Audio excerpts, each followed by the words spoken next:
श्री राम का अपमान हुआ तो राजा भैया आए सामने, अखिलेश को सुनाया खरी खोटी। अयोध्या के सांसद को राजा बताया तो कुंडा के राजा ने समझाया राम का मतलब। अखिलेश यादव हाथरस घटना पे सियासत कर रहे थे, तभी राजा भैया ने खोल दिया मोर्चा। सपा कितनी सीटें इतिहास में पहली बार आई तो वो भूल गए राम की मर्यादा, राम की काया और राम की छाया का मतलब हिंदुस्तान में क्या होता है। संसद में हर पल राम का अपमान हो रहा है। चुनाव में बीजेपी से तकरार पर राजा भैया ने सपा का समर्थन किया। अयोध्या की हार में उनका योगदान भी है। बीजेपी का गुमान तो टूट गया, लेकिन राजा भैया से अब सहा नहीं जा रहा है। अखिलेश यादव की पार्टी का सांसद प्रतापगढ़ से तो जीत गया, लेकिन राजा भैया का ये भाषण अचानक वायरल होने लगा। जब राम मंदिर बन रहा था तो समाजवादी पार्टी, कांग्रेस सब सियासत कर रही थी, लेकिन रघुराज प्रताप सिंह ने अयोध्या जाकर राम को प्रणाम करते ही अपनी चुनावी यात्रा की शुरुआत की थी। मुलायम सिंह यादव से राजा भैया मिलने जाते हैं तो अपना जूता बाहर उतार देते हैं, लेकिन संस्कार की बात आई तो अखिलेश यादव को उन्होंने फिर से आंख दिखाई और बता दिया राजनीति में सब कुछ टूट सकता है, पर प्रभु राम की मर्यादा नहीं। श्रीमान, जैसा कि हमने महामहिम राज्यपाल के अभिभाषण में कहा था कि प्रभु श्री राम की चर्चा सर्वाधिक हुई, बहुत अच्छी बात है।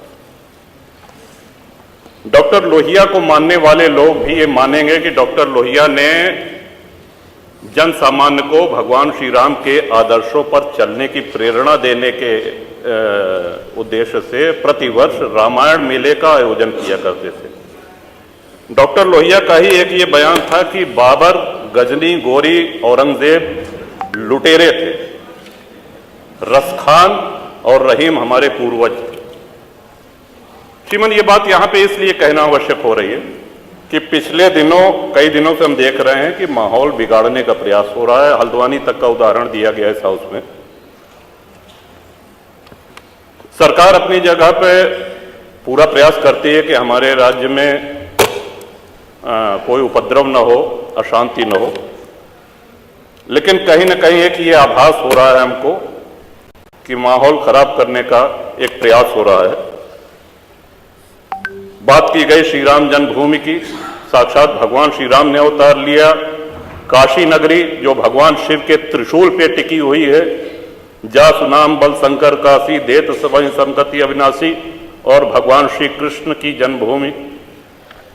श्रीमान, स्पष्ट है ये दीवाल के ऊपर शिखर तोड़ करके गुंबद बना देने से ये गंगा जमुनी तहजीब नहीं होती।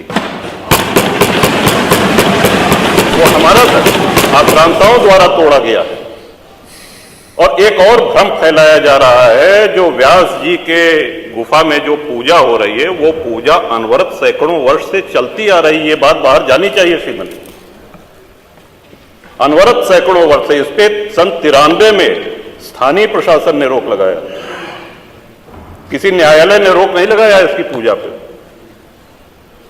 और इस सदन के माध्यम से श्रीमान उन पुजारी को भी हम प्रणाम करेंगे, 31 वर्ष जिन्होंने चाबी संभाल के रखी कि एक न एक दिन ऐसी सरकार आएगी कि ये ताला खुलेगा और इस चाबी की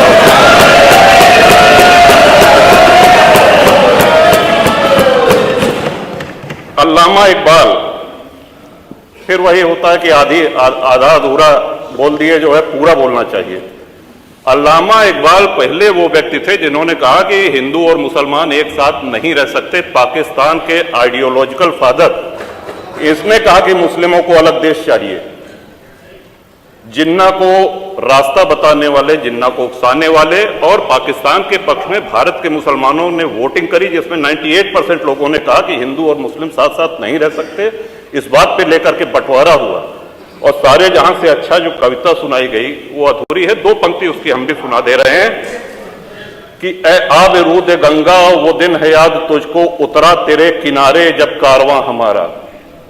कि गंगा के वो मैदान तुमको याद है जब हमारा कारवां उधर से आक्रांताओं का कारवां आया था। ए आब रूद गंगा, वो दिन है याद तुझको, उतरा तेरे किनारे जब कारवां हमारा।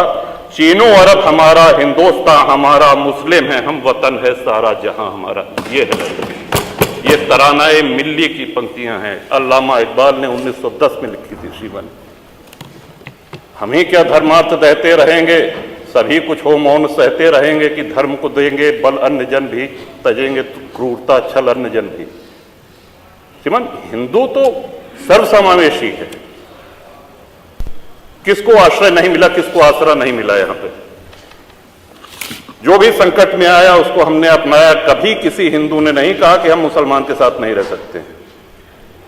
उल्टा जब बंटवारा हुआ, धर्म के आधार पर हुआ, पाकिस्तान बना, जो मुस्लिम वहां जा रहे थे, हिंदुओं ने उनको रोकने का काम किया कि आप रहिए हमारे साथ, भाई भाई बन के रहिए।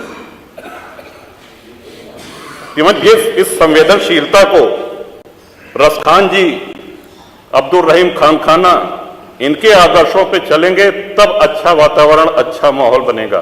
अगर बाबर और औरंगजेब के अनुसरण करेंगे, उनका अनुकरण करेंगे, तब तो शांति की कोई गारंटी नहीं।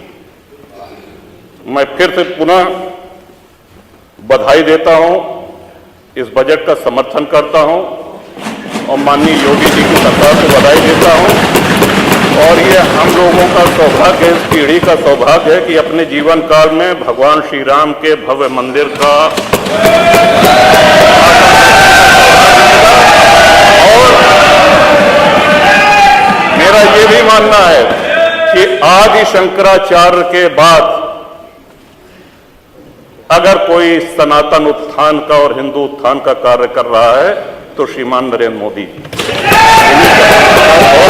राजा भैया माथे पर टीका लगाते हैं। राजनीति में मतभेद हो सकते हैं, लेकिन राजनीति में राम के अपमान का मतलब नहीं बनता। अखिलेश यादव राजनीतिक भूल में ये कायदा भूल गए हैं कि राम का अपमान नहीं होना चाहिए। पार्टी, सत्ता, कुर्सी, सरकार सब आते जाते रहेंगे, लेकिन राम अमिट थे, अमिट रहेंगे। आने जाने का सिलसिला लगा रहेगा, लेकिन सियासत राम पर नहीं होनी चाहिए। राजा भैया का ये वीडियो फिलहाल देश भर में वायरल हो रहा है।